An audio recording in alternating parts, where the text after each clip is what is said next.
Bradenton Police are investigating two separate incidents of cloning credit cards while sharing ways to avoid becoming a victim. SNN's Jason Raven has more. You got a lot of people out there are lazy. They don't want to work for their money. They want to go out there and find the easiest way to not do anything, so they're going to steal.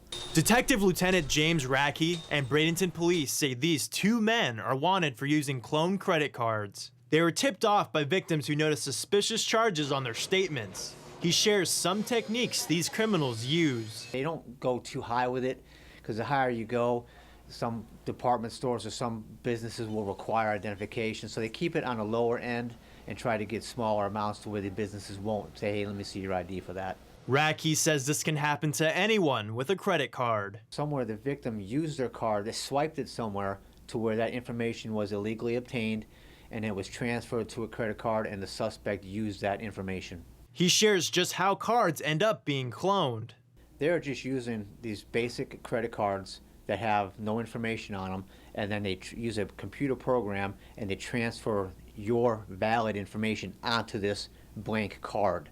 And then they would take these cards and swipe those cards. Rackey recommends using cash every chance you can.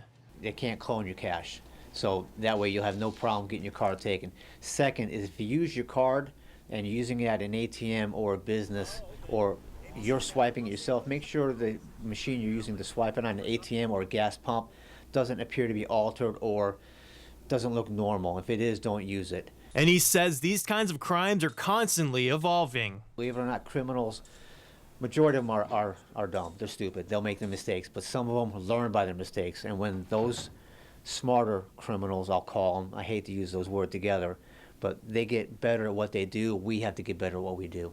Reporting in Bradenton, Jason Raven, SNN, the Suncoast News Network. And Rackey says anyone who has information on these two suspects can call Crime Stoppers.